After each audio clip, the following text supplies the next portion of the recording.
Just took some drugs watching you guys compete. That's how you flow. That's how beautiful it was. Listen to the Thomas and Mack Center for CJI, Andrew Tackett, Kane Rita.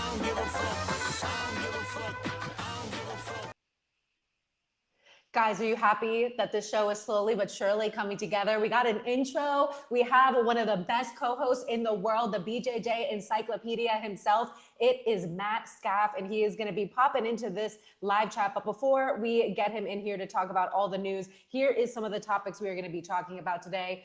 One, John Danaher recently made an announcement that he might be taking a break from coaching due to some personal injuries that he has going on. We're also, as the thumbnail states, Mica Galvao being in talks with Craig Jones. We're going to be talking all about that in CJI 2. The UFC Invitational coming up on March 6th in Las Vegas, live from the UFC Apex. There's a lot of big matchups coming up and a lot of new names on that card that we cannot wait to see. And then tomorrow, I also have an interview with the female grappler of the year 2024, Adele Fornerino. And we can't forget about the Owen Jones interview that I just had. That I recently got a wonderful compliment from my co-host, who said that interview was the best one that I had done. So thank you, Matt Scott, for that compliment. I really appreciate it.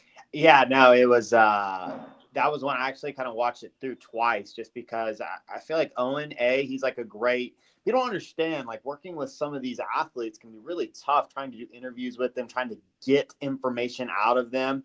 And you just got Owen in a place where he is very comfortable, and he's obviously a very exciting grappler and personality as well. And I just thought you both really shined through that interview. It was really one of the better ones I've seen in jiu-jitsu. Thank you so much. Owen is an absolute gem. As soon as I found out that he was going to be out of Polaris, and I knew that he was, slated to be the captain for that squad's event, I was like, no, he's one of the most fun personalities. We did the first challenge where they were going to be battling for the first pick of the squad's matchups. And he wasn't there. He was at the emergency room dealing with the staph infection. So I immediately reached out to him after and was like, hey, do you think we could still get an interview at some point? Because I wasn't sure what mood he was going to be in. But luckily, everything became fine and he got to enjoy it as a spectator. But I did love the cold open that we did when he was discussing his aspirations to getting on a UFC Fight Pass Invitational card. And this is what he said. To get on UFC Fight Pass? I mean, there is some conversations in the minute about some matches, yeah. I'm excited, yeah. Obviously, I want to smash Mikey, but he'll never take the match because he's scared. But wow. Yeah, Mikey doesn't want the smoke. But yeah, I'll definitely, UFC Fight Pass is a big one. Obviously, Who's Number One, I like quite a lot. Yeah, there's a few little super fights, little matches out there that I'm looking forward to. Do you think there's a particular reason why Mikey doesn't do ADCC? Because he can't wrestle. Yeah, he's small, can't wrestle, he'd lose.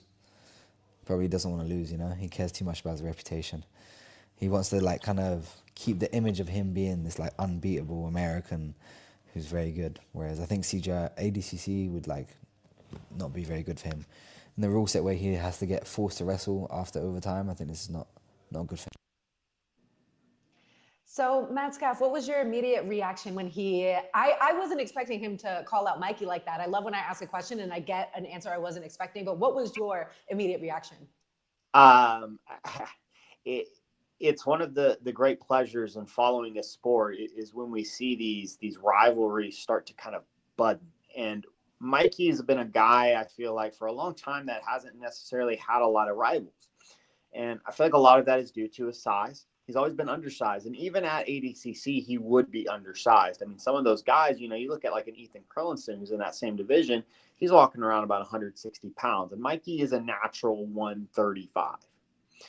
And I think with the rule set, along with the size difference, yes, I think that has kept Mikey. And there's always been rumors, and I don't know who starts those rumors, whether it's Mikey and some of his team or if it's just the promoters themselves. And I remember they've invited Mikey in the past, and Mikey's turned it down. But he's a guy that a lot of people have wanted to see in that rule set. And the only time we saw him there was he had a match against Gio Martinez, the match that really set it off. And in that match, Gio Martinez took down Mikey very, very easily. Now, at the same time, I think Mikey was trying to let Gio take him down so he could play guard. And he ended up winning that match. But at the same time, I kind of have to agree a little bit with Owen. You know, his style is not made for that rule set, much like we've seen other heavy guard players like the Meow brothers in the past. They would always do decent. You know, they'd do pretty good at ADCC. They'd win 1 or 2 matches, but they never made it to the finals, and they never came close to actually winning the championship, just because in those really, really close matches, your ability to wrestle is very, very important. And one of Mikey's big criticisms of Mikey has been that people feel like at least the past 3, 4, 5 years, he's been protecting himself in the matches that he takes. And I heard this before, you know, and so Owen saying, hey, I feel like Mikey's trying to keep this unblemished record as this great American champion without facing the best up and comers. I mean, that has been a criticism that I think has been thrown Mikey's way in the past. And I definitely want to play a piece from Mikey's side of it. This is from an hour-and-a-half long interview, so it probably got missed by a couple of jiu-jitsu fans, but Demetrius Johnson has an amazing podcast, and I think it's worth visiting while we're on the topic. Like, you know what? I'm going to go do ADCC. You know what? I'm going to join. 10K. I thought you said money wasn't a thing. It's not a thing, but that's ridiculous. What the fuck? I need some money, right? Gotcha. Why haven't you done ADCC? So ADCC, the last, like, my whole career, I was competing 125, 135. ADCC is 145 day before weigh-ins with, like, the water cut. So mostly 160s guys. Gotcha. They're on steroids. Wrestling is even harder with bigger guys. So, because it's submission wrestling, the tournament. Yep. So I always asked them for a lighter division, you know. Then what happened is, just circling back to Baby Shark. Yep. After that happened, he made a post calling me out for an MMA fight or to fight me first round at ADCC. After I tried getting him like 20 times the amount of winning ADCC to help him make money. Yeah. Then he calls me out, oh, let's fight first round at ADCC. I'm like, why would we do that? So it was just weird. And but yeah, the rule set of ADCC are very wrestling based, and it's like 160. Like if they had one lighter weight class, I would have done it like all that time, you know. The last ADCC that I got a lot of shit for, I had appendix, like my appendix bursted. I almost died. Oh, wow. And then they expected me to do ADCC when I was like 130, 128. That's when I fought for the belt against Clever. Yep. So I was supposed to go up 30 pounds and fight, and then I got so much hate for that. You know. How much do you walk around at? Right now I'm like 47. 47. And that is that maybe hard? 45, like when I'm just eating, like maybe like in the more after eating, probably like 47, 48. But So you probably wake up at 142 in the morning? like 43, 44. 43. Yeah. Is it very hard for you to put weight on? It's pretty hard. Do you think you ever do ADCC? I think that maybe in the future, if they do like a super fight, or if they make a lighter division, or maybe just to challenge myself to do the 145, I would do it. But just for 10K right now to build my brand, like it's not gonna build my brand just beating those random guys that none of them have like a big following. You know, like there's no for me like, oh, I got to do that to win, have that fire like I did when I was a kid for winning IBJJF Worlds. Gotcha. So, you know, I don't know if Owen saw that interview in particular, but he kind of did state, you know, something that Mikey did state as well. They didn't have his division. I also thought the interesting part was building a brand for other people. That was the only part that I kind of feel like isn't a good reason to not want to do a tournament, is because you'd be building a brand for someone else. I think that's like a symbiotic way for jiu-jitsu grapplers in the sport of jiu-jitsu to grow more, is that, you know, the star faces the up-and-comer, and that is like a big reason why you want to find motivation to compete. So, but I also loved his face when he was like, for 10K, like the face he made was just so perfect. He's a very likable guy, but I thought that was interesting the way he put it with Demetrius. And I think, you know, I think both sides have a valid point, you know. I mean, I totally hear Mikey. He does have a pretty big brand. I mean, he was getting paid very well at one championship. Now he's getting paid very well for UFC Fight Pass. Now, shots are fired whenever you say, hey, going and facing these guys for 10K that don't have a name doesn't make sense for me. So, of course, you know, you're going to have, you know, you're going to have some issues with that. And sorry about that. And anyways, yeah, of course you're going to have some issues with some dudes. You know, if you're saying, hey, like, I don't want to face you. And there's two types of champions. I always think there's the champions that'll take on all comers. And then you have the type of champions that kind of want to stay at the top, and they kind of want to use their pedestal to, you know, like, hey, I'm not going to give the up and coming guys a shot unless it really, really makes sense. And that means that it's going to have to be some type of monetary value, you know. And we saw this later Gordon years where it's like, no, you're going to have to come to me. And I think Mikey's much of the same way. And I mean, if you're not going to criticize Gordon, and look, Gordon won an all rule set. So has Mikey. I mean, Mikey has done a lot of different rule sets. He's an absolutely phenomenal grappler, one of the best ever to do it. But at the same time, he does kind of have that, come to me, I'm smaller, already have a name, I already have, like, if you don't have all of that, why would I go do your rule set in your event? And so I never think we'll never see Mikey at ADCC, personally. Wow, never. Okay. I think I think there could be potential in the future if we, I guess, make this a really big narrative within the media. And then also, of course, now he has the UFC deal. Like you said, he has a big brand following. Looking at his Instagram, he's getting close to 800,000 followers. He really does have a big brand, really likable guy. But I think you're right. The part that I just clipped out from Demetrius Johnson's clip, it is time coded as Mikey Musumeci will fight anybody. Anybody's in all caps. And so I would love to see that come to fruition. Like, you know, let's make the matches that everyone wants to see. And then we also need to see from the jiu-jitsu community, what are the matches that we want to see too? Because I'm sure that everyone just wants to be an entertainer and give the people what they want. In other news, we also have a lot of matchups that could have potentially happened with the ADCC versus CJI split. So now we didn't get to see a lot of things because of that split. A lot of them, I feel like, come from Mica Galvao being with ADCC for the 2024 championships. He was recently on a live chat. I think Craig Jones was in the live chat somewhere in the comments, and he was speaking to Craig. So I'm going to play what he said. I might be missing that video, but basically he said that, Craig, you know, you're the boss. Some guy from team Acai is going to be reaching out and wants to make sure that they are part of CJI too. And then Craig's post later is like, could Mica Galvao take out an entire quintet team? So what are your thoughts on Mica Galvao potentially participating? It looks like it's almost official. It hasn't been officially announced, but him being on a team and how important that will be. Like, is that, you know, likely going to be the winning team?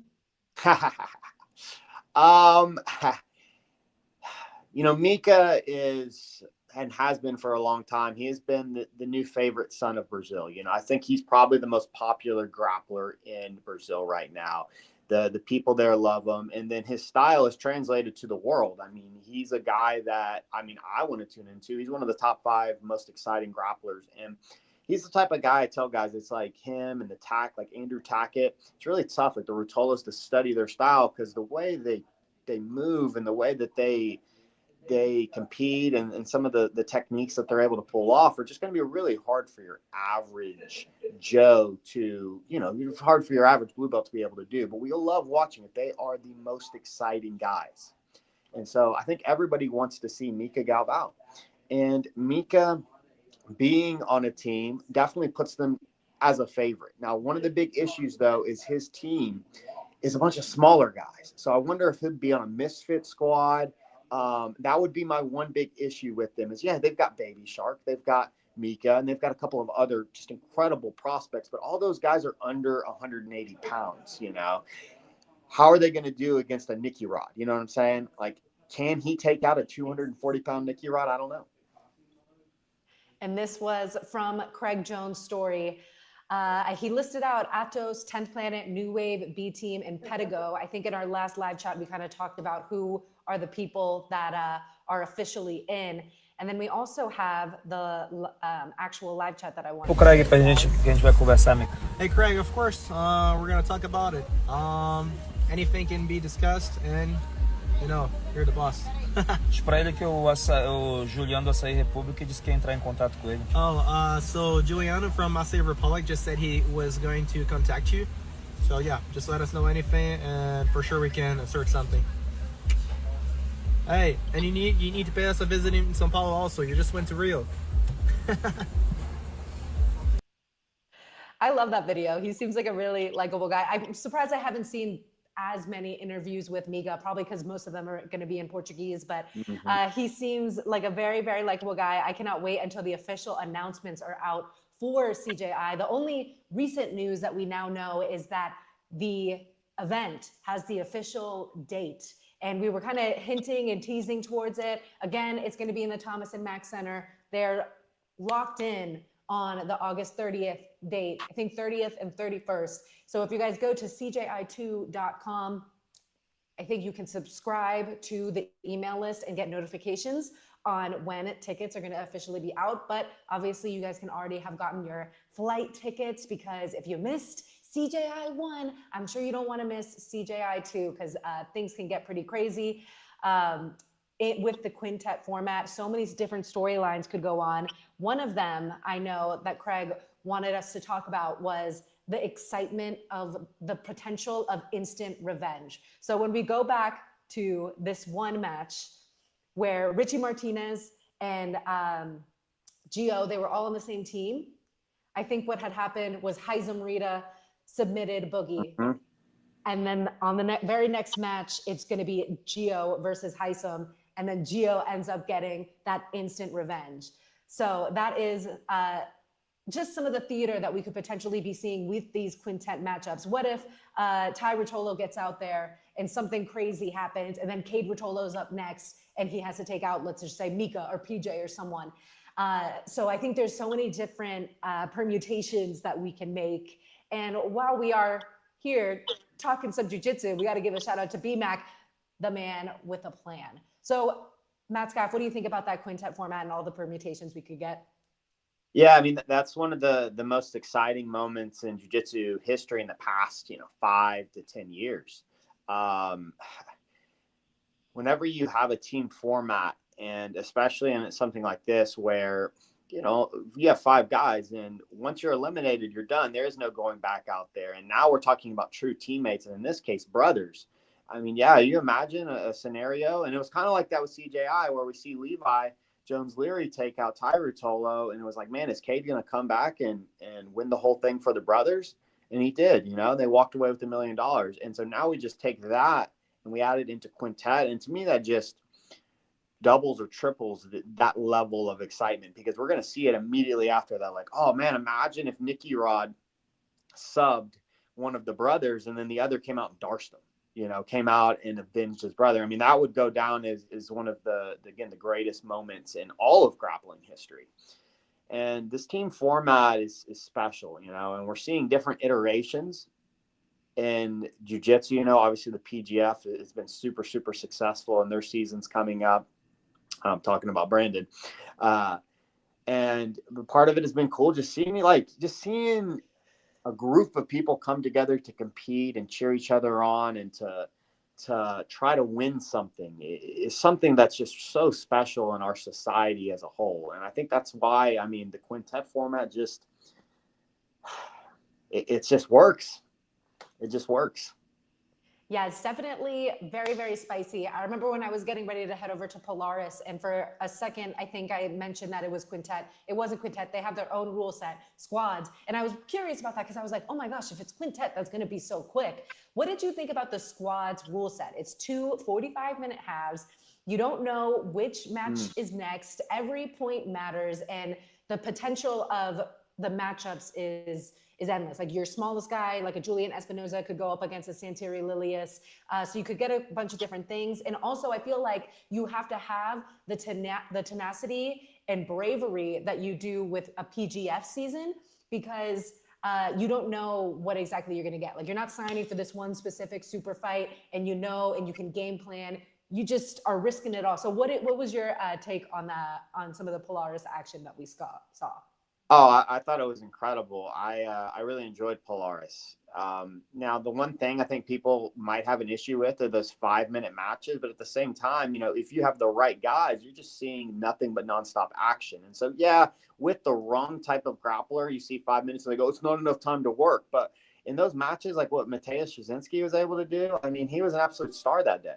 He was an absolute star. His armbar submission over PJ, his I said a Woj lock, but his submission on his Aoki lock on Chris Wojcik, He just was a star. And Joseph Chin, always. I mean, he's one of the best grapplers out there. And you put these guys in a situation, you put the right guys in a situation. I don't care if it's a 2-minute match or a 5-minute match. And the fact that we get to see them multiple times, the crowd doesn't know. So you're kind of trying to anticipate. I kind of like that. Like, you don't know who's up next. You don't know. Like, oh, like PJ's match against Ono Flanagan was one of my favorite matches that's happened recently. I mean, the counter leg lock that he hit, it was special. And I just really, really enjoyed that event. And yeah, again, it's a little bit different iteration than the PGF. It's a little bit different iteration than Quintet. But again, there's something really special about having two teams go out there and battle it out. Yeah, I love how we're seeing the team era in jiu-jitsu in general. It brings that sports aspect. And then we've also seen Aiga that kind of just like faces off fighters of the same division. I would probably have to say I like Aiga, but I think it's like the least spicy, you know, because you don't get anything super, super crazy going on.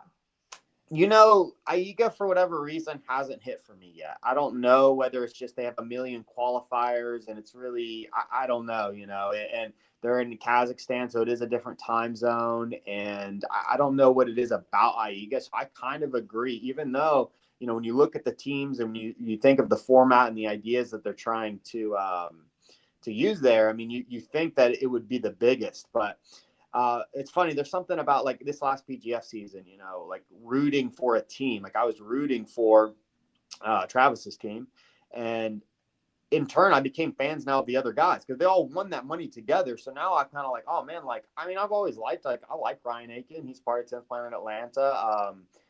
You know, I've had a couple of good interactions with him, but now I'm a big fan. Like I really like when he just competed on WNO this past weekend. I was like, man, I hope Ryan wins. And I feel that way about all those dudes like Brad Schneider and all those guys, Ernesto Rivera. I really, it's just funny how that happens. You know, a guy joins your team and all those guys were on the team I was rooting for. So I just naturally became a fan of them, where in individual format, I'd be like, who cares? You know, like I'd still be like, oh yeah, Ernesto Rivera, he's a fun grappler to watch. But now I'm a fan of Ernesto. And it's just, that's a big, big difference. Yeah, and I definitely agree that Aiga is going to be super exciting with the teams that they have, because now it's the Champions League. It's not just the qualifiers. So I think that is going to bring the excitement. And then, of course, also you have a big price tag at the end of their season, and that is going to be June 28th. Another event that is going to be they're going to be June 28th and June 29th in Kazakhstan. But then Polaris is going to have their women's squads event, which we saw a little bit of a teaser of. We saw Helena Cravar versus Annabelle Lopez Beard. And man, Annabelle Lopez Beard is tough because there were some submissions that looked like they were pretty locked in, and she didn't tap. Helena Cravar got the decision win, and she is collecting those Timex watches. I keep giving them to her, and I'm like, oh my gosh, I don't know what you're gonna do with all these watches. But after I basically told her that she had been chosen to be the North American team captain, and this could potentially set up a matchup that a lot of people have wanted to see, even more than, I'm not gonna like speak for everyone, but Adele versus Fionn, we've already seen, but I'm excited to see it again on UFC Fight Pass. We haven't seen Helena Cravar versus Fionn. And so that is a potential matchup we could be seeing. It's cool, you know. I really like that the women's jiu-jitsu is in a spot right now where there are some matchups. You know, in the past, it used to be Gabby Garcia versus everyone. People just wanted to see Gabby lose because she was so dominant. And you'd also see these huge weight, you know, oh man, Gabby's, you know, 50 pounds, 100 pounds bigger than her opponent. And so there's just a few matches that became very famous for the women's division because of how dominant of a champion Gabby was. Now we're starting to see that where, and especially that's what's cool when you have different organizations. You know, you obviously have Adele stayed with ADCC, and you know, we saw that super fight, the CJI super fight, where Fionn, you know, just dominated against a past champion, Mackenzie Dern. So really, again, it sets up that hype. And then you have Helena Cravar, who is also waiting there as this young rising prospect. It's a good time again for women's jiu-jitsu, and I think that Polaris squads event will do very, very well. And I think again this super fight that's coming up between Adele and Fionn is, I mean, that's going to be one of the biggest matches of the year. Yes, so that Adele versus Fionn fight is going to be on UFC Fight Pass Invitational 10. That is coming up March 6th. Can't wait. BMAC can probably talk for days on this matchup because he's going to be commentating. And then in terms of other female events coming up, like we just mentioned, Polaris, June 28th. That is going to be a squads event. We just saw Europe versus North America. It is also going to be Europe versus North America. Helena Kravar leading the team North American squad against the European squad, which we might see Fionn Davis be the captain. Hopefully she's on the team. I know that there's Margot for Europe.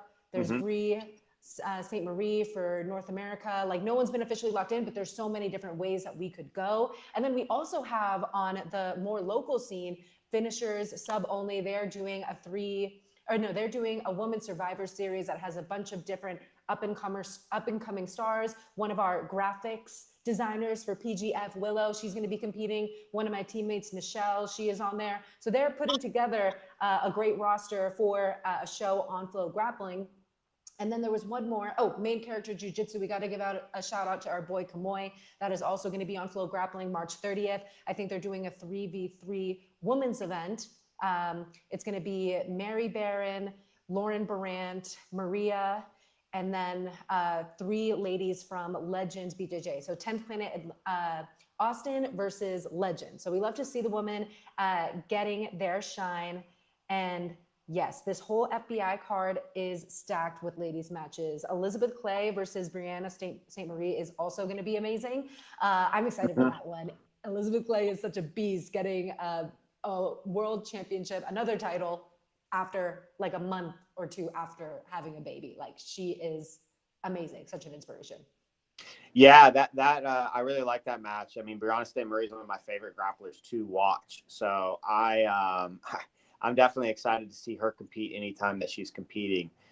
Yeah, there's a lot of really cool things coming up. And I feel like right now, we're starting to see all these big promotions come together. And in some ways, it is a little bit of a co-collab, in the sense that good matches here make you want to watch good matches there. If you watch a really good promotion here, it makes you want to watch one of these other promotions. But at the same time, I do feel like right now, like, what we're going to see, like, each year that passes, I still feel like there's some room left over. I feel like ADCC kind of dropped the ball, and now this spot is open to see who's going to be coming, especially now we see with, these other promotions trying to start maybe leagues, or they're just doing different super fight shows. I'm going to be interested to see who becomes the most, like, what's the most prestigious title in 5 years? When we're going into the 2030 decade, what's going to be the most prestigious title? Is it going to be like, hey, you're a PGF champion? Is that going to mean more, just as much as a, ADCC, or especially like IBJJF world title? Because the longest time it was just IBJJF and ADCC. But now it might even just be who makes the most money. Like, dude, I'm on UFC Fight Pass and I get paid $150K per fight. I'd much rather have that title than winning a $10,000 ADCC title. And like BMAX said, people forget that Clay has a toehold win over Fionn. Was that on Polaris? I can't remember where exactly I saw that, but that was a crazy win that Clay got. And then juicy rumors on location for ADCC 2026. I'm hearing it is going to be in Europe. Also, are we going to have a CJI 2026? We got to first get 2025 out of the way, execute completely with our team event. But I cannot wait to see us put the pressure on ADCC once again. One of the topics that we also were going to talk about was John Danaher making an announcement that he, unfortunately, one of his body parts has added strain. He had to get a hip replacement. Recently, my hip went into final decline, and now doctors are urging me to get it replaced. Also, the crippled knee, that was the root cause of the problem. This year, I will have to do 4 surgeries to try and get a satisfactory body back. I started with the easiest surgery today. The doctors say generally that this is the end of any kind of jiu-jitsu movement at a high level. As such, I will most likely have to take a reappraisal of my role in jiu-jitsu coaching. I hope that given enough time, I can return to high-level coaching, but it may be that I have to switch focus to more recreational jiu-jitsu coaching.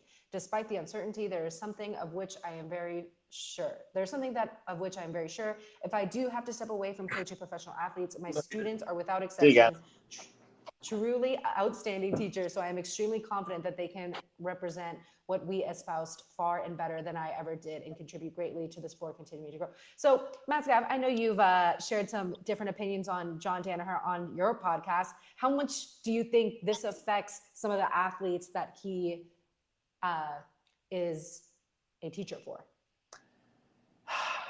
You know, I think this is everybody's biggest fear that loves doing jiu-jitsu, you know, and it's one that I think about the older and older I get, you know, being 35, it's like, I feel amazing. My body feels great, but like each day, you know, my main goal is to stay healthy. And especially when you've kind of given up the, like, I'm not trying to compete, I'm not trying to do that. I just want to be on the mats, and I want to continue to grow my art, but also help others grow in theirs. John's been, unfortunately, you know, had to deal with a lot of injuries, you know, that have kept him from being able to enjoy the practicing side of the art, right? He's obviously risen to the heights is the greatest cut. I mean, I think that's just really hard to argue, you know, him being in the top 3. You know, there's definitely a couple of guys, you know, if you said that the Mendez bros and, you know, somebody else, especially the Mendez bros were right up there with him or even better than him, I would go, okay, you know, that's an argument. But he's in that top 3. And now he's in a position where he's going to be facing, you know, like he said, 4 surgeries, and they're telling him, what I do know is, like, they never know, right? Doctors are very, very hesitant to tell you that you can do something. So they usually just tell you, hey, we don't want to give you any hope. You know, there's a good chance you're not going to be able to do jiu-jitsu movements again. Tons of people have their own testimonies of them having broken, you know, like the doctor said I would never walk again, and now they're running a marathon. You know, I know a couple people like that. So, you know, he's obviously in a really sad spot. I think whenever you're in the, like, he's not just dealing with 1 surgery, he's got 3 more. But I really think we'll kind of find out, you know, obviously after that last surgery, you know, I mean, who knows, maybe in 2 years we see videos of him rolling. Maybe he feels better than ever. I mean, obviously I think that's probably a very, very long shot, but yeah, I mean, him not being on the sidelines at an ADCC event and him just kind of taking a step back from jiu-jitsu, I think would be, I mean, he's just done a lot for this sport. Love him or hate the guy. He's done a lot for this sport, and his team has been responsible for, I mean, arguably the no-gi revolution is responsible. Like, that Danaher Death Squad is responsible for that. And does this potentially foreshadow the retirement of Gordon Ryan as well? Because I think he did go on some type of interview and said, like, my career would be nothing without John. Without him, I wouldn't be grappling. So I'm going to have to find out where I remember seeing something along those lines. But what do you think this means for Gordon Ryan? He has said that multiple times. I mean, I have heard him say that as well multiple times. And I feel like some of the other guys, like, you know, guys like even the younger guys on the team, I mean, I'll be interested to see how they would cope with, you know, this superpower that they have and this coach that cares so much about them that he is hosting multiple sessions a day for them and then watching and dictating the way they train and studying and helping them prepare for these events. It's going to be a huge shock for a lot of those guys. And I think with Gordon, you know, I think with his health issues and then obviously this, I mean, I have thought for a while now that there's a really good chance we never see Gordon have a meaningful match again. And what I mean by that is I could see him facing, you know, some older guys or maybe even some influencer type guys. But I think his days of like trying to double gold at ADCC may be behind him. Wow. Well, that is crazy, because when you think about the casuals of jiu-jitsu, they know Gordon Ryan. So, and there are so many matchups that we still have yet to see. I know that WNO recently put out their biggest super fight yet. It is going to be Kainan Dwarch versus Nicky Rod. So that is a huge, huge matchup coming up. Before we move on to that topic, was there anything at WNO 26 that really stood out to you that is a big talking point for setting up potential matchups in the future? I mean, Diego Pato versus Keith Krikorian, it was a good match. Keith did great. I think a lot of people expected Keith to lose by submission, and they had a phenomenal match. I think Diego Pato, he's the guy that really stands out as a guy that people want to watch. What he did at ADCC, coming up short to Baby Shark again, but the submissions that he had and how easy he made it look. I mean, even against Owen Jones, I mean, it was a 30-second submission, and Owen Jones is one of the best top 10 guys in the world at that weight class. And so I would like to see the return of Diego Pato in a bigger weight class. I think that Diego Pato has he has that belt at 145 and 155. I'd like to see him chase a third title, and let's see him versus somebody at 170. So that to me really stood out. There were some other matches. And Roberto, I got to say, Roberto Jimenez's, he had a flying armbar that was just disgusting. And he's the type of guy, man, it's like, we all know if Roberto goes out there and doesn't get leg locked, it's one of the best matches of the year. He's going to do something that makes your jaw drop. If he could just figure out the legs, then he would be right up there, one of the top 3, 4, 5 guys in the world. I mean, he's so fun to watch. I mean, how can you not be a fan of his? So those two things really stand out. I would love to see Roberto. Keep giving Roberto these like wrestler types, because a guy like Elder Cruz, a guy like, some of these other guys that have more of a heavy wrestling style, it can be kind of boring to watch when they face each other. But against Roberto, I think he brings out the best in them, as well as, we get to see the best of Roberto. Yes, I definitely love when we get to see the best of Roberto Jimenez. I felt kind of bad when one of my hits at CJI was the one weakness in his game is the leg locks. And then Levi just leg locks him so quickly. And I'm like, oh gosh. But it was a really, really beautifully well done work by Levi. And speaking of Levi, my ADHD is kind of going back to Polaris right now because they recently made a post of who should be next for Matheusz Szczeciński. And they listed out a few people. Levi is one of them. Who do you want to see Matheusz take on next after that great submission against PJ? I mean, Matheusz he was incredible. To me, he was the star of that Polaris show, probably him and then Joseph Chen. And I think the easy answer, would be, again, Joseph Chen versus Matheusz. We've seen that already, though, a couple of times. So I would like to see, I think that is a sexy match, You look at Levi versus Matheusz. I am skeptical, though, of kind of guys that might double guard pull, and we might just see leg spaghetti. I really kind of like the contrasting styles of like a PJ Barch versus a Matheusz, a guy that's going to commit to the pass and try to get in there versus, again, a dude like him. So I would, to me, Matheusz is one of those guys that he's one of the scariest grapplers in the world. I think any one of those, but yeah, I think a Levi Jones-Leary has potential to be a really, really interesting matchup. But again, I would be kind of skeptical depending on kind of if both were going in there and they were just going to play legs. And we're just looking through the comments of this Polaris post. They mentioned Mica, Levi, and Pato, and then asked the audience to tag who they want to see. And a lot of them are saying Levi, Mica, and I saw someone also comment Taza, some Pato love as well. And then I think my favorite comment is 4-man tournament for $1 billion. We haven't seen the big billion yet. So it's coming. That will be right? the day. I would love to see Pato. So.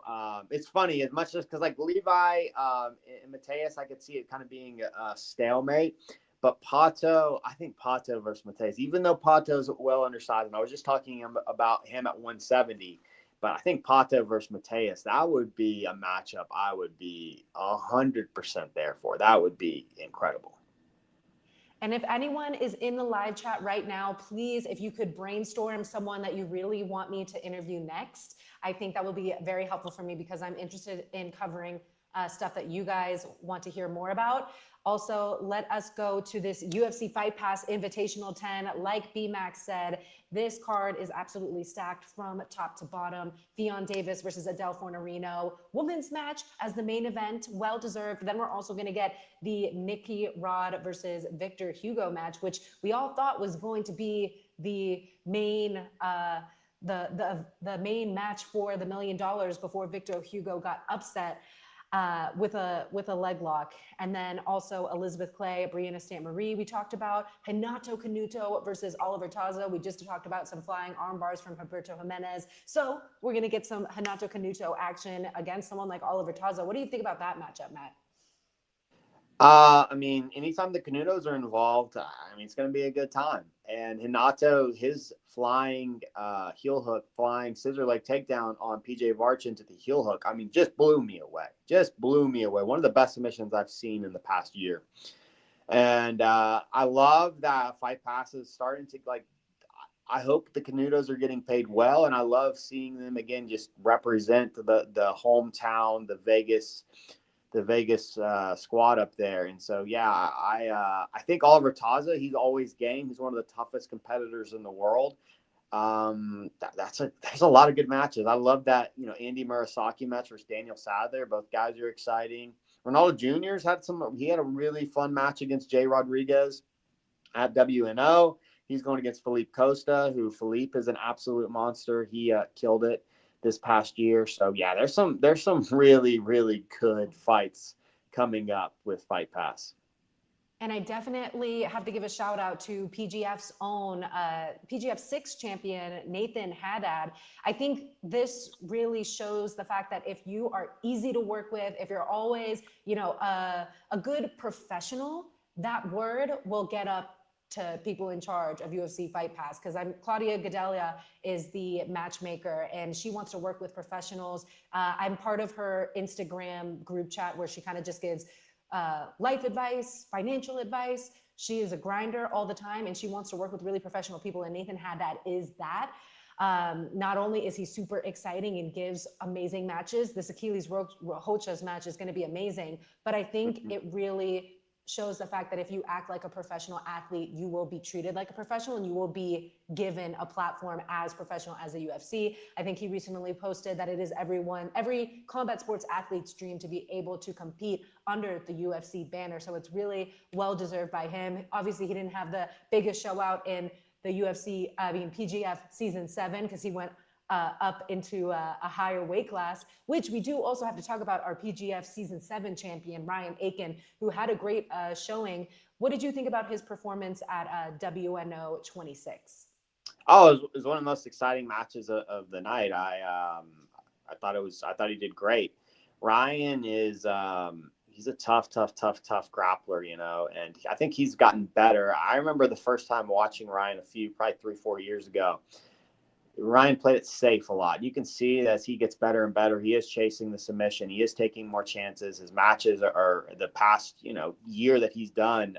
He's been very exciting in his matches. And he's a guy that was, again, on that team that won 20K. And so, I mean, I'm a fan. I mean, I've really enjoyed watching Ryan over these past, 6 months, what he did at ADCC, getting a big submission victory in the absolute. In the first round of his 88 kilogram division. And it just always blows me away how much weight this guy can cut. I mean, he's been everywhere from 190 to 220. And it just blows my mind that he's able to get down as low as he is, because he's a big boy. Yes. And I saw that they recently posted from Flow Grappling that Ryan Aiken is sitting at number 4. Pedro Marino is number 1, Giancarlo Bodani, Felipe Costa from Six Blades Jiu-Jitsu, and then Ryan Aiken coming in at number 4. Roberto Jimenez at 5, Rafael Lovato Jr. from Six Blades Jiu-Jitsu at 6, 7, Isaac Michel, 8, William Tackett, 9, Elder Cruz, and 10, Chris Wojcik, who we recently saw at Polaris. I feel like we're seeing more and more of him. Shout out the Grappler's Diary. And yeah, a lot of these guys are going to end up being at AIGA as well. So it's so awesome to see. If you're good at networking, if you are getting your name out there, there's plenty of opportunities for jiu-jitsu guys. And now we're really just trying to push for there to be as many opportunities for the women as well. So it seems like the jiu-jitsu scene is really climbing. No, definitely. And it is cool as a competitor, because now there are more chances for the dream matchups that we want to see are way more likely to happen. We don't have to wait, once a year, once every 2 years to try and make something happen. Now there are so many promotions that we get to, again, see way more of these matchups that we all want to see. And I don't know. It's an exciting time to be a part of this sport. And it's a beautiful thing what's going on. And we'll finally just close out with a little bit of one championship news. I think the biggest matchup that we had talked about was the Marcelo Garcia match. And now he recently called out Shinya Aoki. Is there anything else going on in the one championship? I know Dante Leon was recently announced for a matchup as well. So is there anything else going on in one championship that you think is great for the jiu-jitsu community? For me, that's where the Rutolos live. And so they are relevant because the Rutolos, and obviously, again, Marcelo's a legend, and it was cool seeing him come out. And I think we're all really interested to see how far he takes this. Will he continue to face old legends like Imanari and Shinya Aoki? And is he going to continue to face guys like that? Or is he going to start, hey, Dante Leon, let's have a match, Like a Marcelo versus Dante Leon match would really jump off the screen, I think, to many, many folks. But to me, it's all about the Rutolos and with one championship, as well as the Marcelo Garcia story. And like a guy like Dante, he's super, super fun to watch. But this Dante versus Ty Rutolo match is, like I want to watch the Rutolos. They're to me, they're the biggest follow in the sport. They won the $1 million. They're ADCC champions. They're fighting MMA. Like they're doing a little bit of everything, and they're exciting. They speak well. They're fighters. I mean, this is good. This is really good. What do you think about Ty Rutolo returning after the injury that he had at CJI? And did you see the injury happen? Like, did you go back and watch it? And did you notice when it happened? Yeah, so those positions, whenever you're getting tied up in those de la Riva, like somebody's got really sticky hooks and they're doing a good job of manipulating your knees. Like, Levi's he's so good at making your knee turn away. And if you try to fight back into that and you apply pressure, it doesn't have to just be a heel hook. A lot of times people get hurt fighting those hooks, or they fighting reaps, or fighting those types of positions. And so it doesn't surprise me that he got injured in that type of exchange, because I've known a couple of people that have torn, I don't know anybody that's torn their ACL from a heel hook, but I know people that have torn their ACL from turning the wrong way in reaps, for fighting against, like trying to turn their knee back into pressure, and they've essentially hurt themselves. And that's pretty common in those type of positions. And especially when you're talking about Levi, who's the best to do it. Yeah. Oh, yeah. I'm just so excited that Ty is back in action, because we love watching him compete. I remember one of my favorite highlights I want to just play really quick when he was up against Isaac Michel. This just how that happened? Like, what? Yeah. I remember I watched this so many times. Just beautiful work. Like, made it look just so easy. Incredible. Just incredible. That was one of my favorite matchups that happened as well. Like that matchup last year was a special matchup. We got to see some wrestling exchanges, and that hip bump sweep is, I mean, just a thing of pure beauty. And I think whenever a guy does something that's so simple, right? We've all seen a hip bump sweep, but the way that he does it and finds it in that moment, I mean, that's poetry in motion. Matt, we have a diehard fan of yours. He's, one, curious what it is behind the walls, and two, if you like movies. If I like movies, okay. So these are just the jiu-jitsu belt ranks. So the bottom are the kids, and the top are the jiu-jitsu's, the white, blue, purple, brown, and black. And then, do I like movies? I enjoy a movie. What really stresses me out is if somebody goes, hey, you need to watch Breaking Bad, for instance. And then I look and they have 100+ episodes. And in my mind, all I'm thinking of is man, that's hundreds of hours of commitment to that. If I get with a show, I either want it to be a show that I don't really need to pay attention. I can put it on the background while I'm cooking or drawing or doing something like that. Or I catch it from the beginning. And so it doesn't feel like I'm just every night trying to watch 2 or 3 episodes to catch up. movie wise, I think I say all that to say I like movies because it is just like a one shot, like, hey, we're going to watch 2 hours of, I'll tell you what movie I really enjoy. I really like watching bad people lose and get beat up. And so the Extraction movies that were with, what's his name? Thor, Chris Hemsworth. Really enjoyed that. Just watching a dude go around, take care of bad guys. You know, I'm not so much anymore into like these slow, like I used to kind of really like some like slow drama types, you know, that had a lot of substance to the acting and the story. Now I'm a little bit more like, now let me just throw something on. Let me watch some bad guys get beat up. I really enjoyed the Ryan Gosling movie that came out, the Fall Guy. That was super good. Like, I'm down. I just want to be entertained for a couple hours. And so, yeah, I do enjoy a movie every now and again. And those are two. I did enjoy Fall Guy. I guess I watched it, a couple months ago. I enjoyed that. I just rewatched The Notebook for like the 100th time on a plane. So you shouted out Ryan Gosling. I'm going to give the shout out to the best Ryan Gosling movie. Okay. Look, Notebook's not bad. All right, guys. Thank you so much. That is 52 minutes of straight up jiu-jitsu nerding.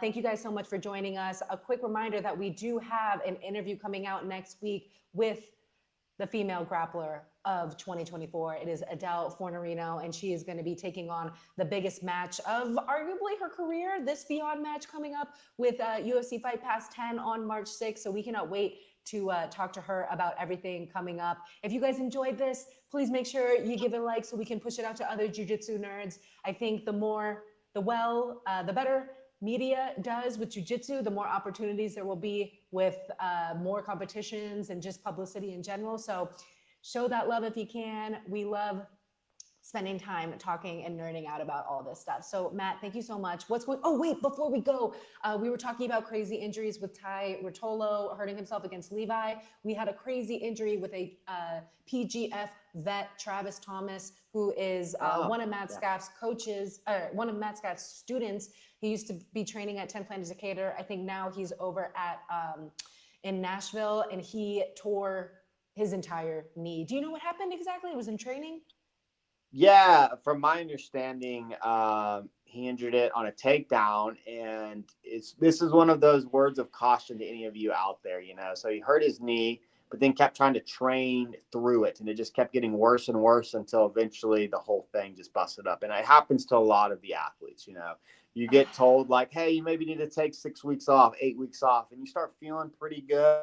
Okay, I feel pretty strong, but you just never know what's going on in there, you know, and it's just important. But at the same time, you know, Travis is one of the best, you know, rising talents on the scene right now, and ends the year, you know, winning that 20K. And then I was thinking 2025, like, oh, it's going to be a big year for him. And then obviously this horrible news comes out, and you know, I know he's got a GoFundMe up right now. So if you guys want to try to support a grappler, you know, a very talented grappler, you know, you guys can give to that. But yeah, it's just sad. Anybody. So when I hear John Danaher or any of these guys, you know, like I don't risk an injury on anyone, you know, even people that I might not be the biggest fans of. I know how hard it is to come and deal with that mentally and come back through that.